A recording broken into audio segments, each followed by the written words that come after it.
Tulip সিদ্দিককে মন্ত্রিত্ব থেকে সরিয়ে দেওয়ার প্রস্তুতি নিচ্ছে তার দল লেবার পার্টি। বর্তমানে সিটি মিনিস্টার হিসেবে দায়িত্বরত টিউলিপকে তার পদ থেকে সরিয়ে দিলে কারা সেই পদে দায়িত্ব নিতে পারেন সেরকম একটি খসড়া তালিকাও নাকি প্রস্তুত করা হয়েছে।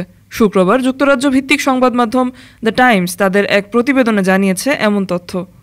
প্রতিবেদনে বলা হয়, ব্রিটিশ প্রধানমন্ত্রী কিয়ার স্টারমারের ঘনিষ্ঠ সহযোগীরা একটি সম্ভাব্য পরিস্থিতি নিয়ে ভাবছেন, যেখানে ব্রিটিশ এমপি টিউলিপ সিদ্দিক পদত্যাগ করলে তার স্থলাভিষিক্ত কে হতে পারেন।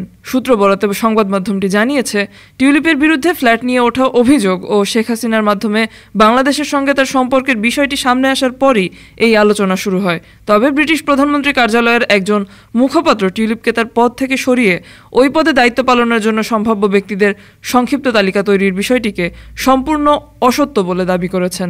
এর আগে প্রধানমন্ত্রী স্টারমারও বলেছেন তিনি টিউলিপ সিদ্দিকের উপর পূর্ণ আস্থা রেখেছেন। তবে সংবাদ মাধ্যমটির সূত্র বলছে, প্রধানমন্ত্রী স্টারমারের ঘনিষ্ঠদের কেউ কেউ অনানুষ্ঠানিকভাবেই টিউলিপের উত্তরসূরি খোঁজা শুরু করেছেন। গত সপ্তাহে কিছু কর্মকর্তাকে তার সম্ভাব্য উত্তরসূরি নির্ধারণের কাজ করতে দেখা গেছে। এদিকে সোমবার টিউলিপ নিজেই ঘোষণা করেন তিনি প্রধানমন্ত্রীর নৈতিকতা পর্যবেক্ষকের কাছে এই বিষয়ে স্বচ্ছতার জন্য নিজেকে উপস্থাপন করবেন। ডাউনিং স্ট্রিটের বিবেচনাধীন প্রার্থীদের মধ্যে রয়েছেন র্যাচেল রিভসের 2 মন্ত্রী সহকারী এলেস্টেয়ার স্টাথার্ন এবং ইমোজেন ওয়াকার।